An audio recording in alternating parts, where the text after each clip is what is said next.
I'm going to show you some techniques for increasing the number of stitches that you've got. So I've got a small swatch that I've begun just of stockinette stitch, and this first increase that I want to show you is a backwards loop increase, or an E increase, I've heard. So it's very simple, straightforward one. So let me knit a couple of stitches here, and then I'll increase one. So a backwards loop is just a matter of twisting your yarn, your working yarn, and placing it over your needle. So this becomes your new stitch. And the twist has the working yarn underneath here, so it won't, the yarn is twisted down at the bottom of your needle. And then I'll knit a couple more and show you that again. So you just twist your yarn and put the loop on your needle so that the end that is attached to your ball is sort of trapped underneath the end that's coming from your knitting, so it won't come loose. You can see it's twisted on the needle there. Okay, I'm going to knit two more, and then we'll do it again. Twist it like this. Put it on your needle. Make it snug, and then you can see how it's twisted there on the bottom of your needle. Twist this, put it on your needle, and the tail that's attached to your ball is trapped there. And then you knit away. Once more. Twist it, put it on your needle. Oop, that one fell off. Twist it, put it on your needle, snug, and then you can finish your row.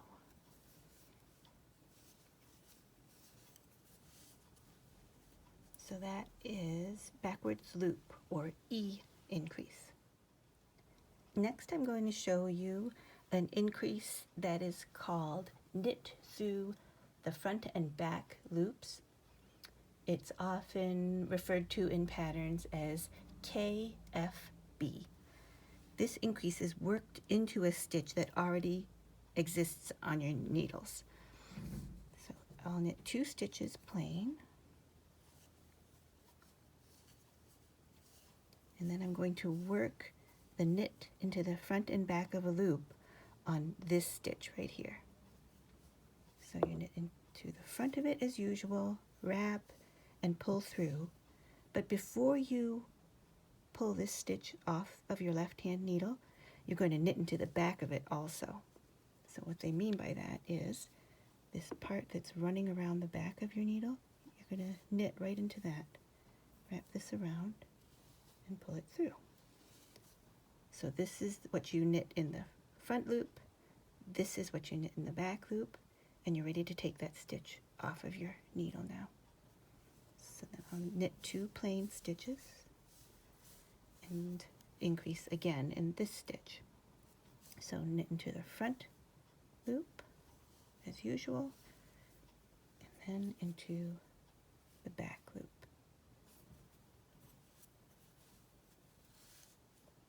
Slide my stitch off. Knit two plain,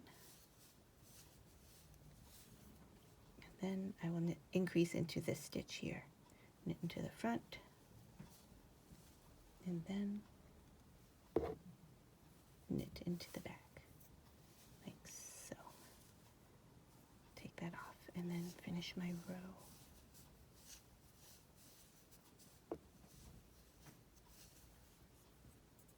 So you can see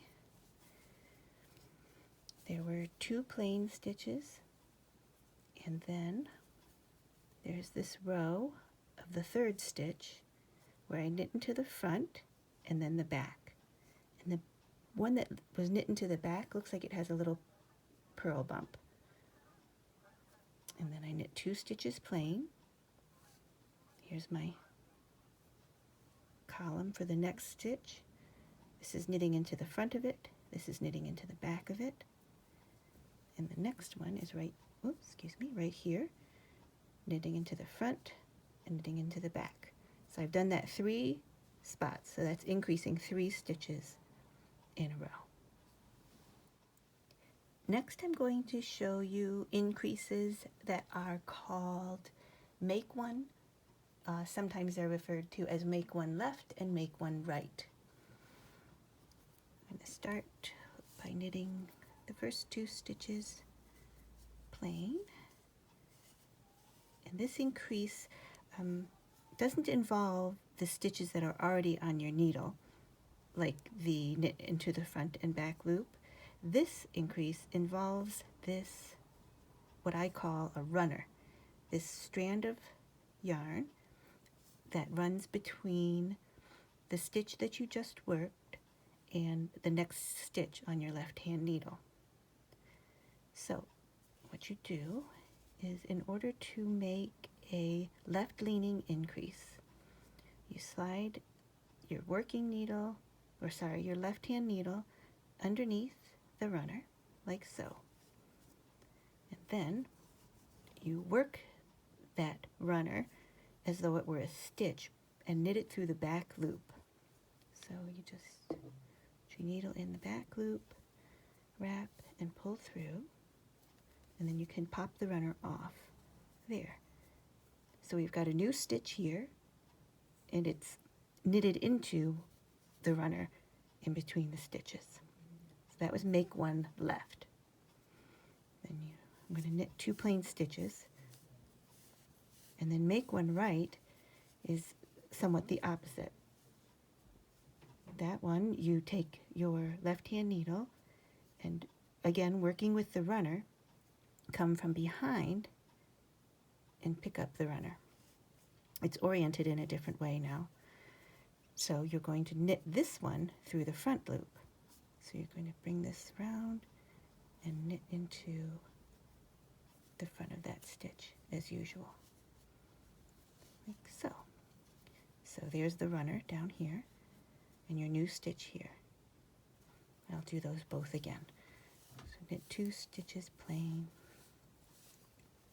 Here's the runner right here. First time I'm going to come from behind. This will make a left leaning. I'm going to come from the front to make a left leaning and knit into the back loop. And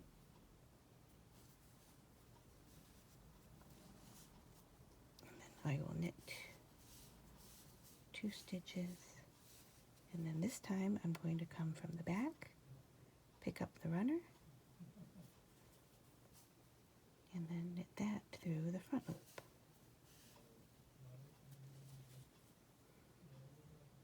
New stitch, and then finish this row, and then it will show you how they look different.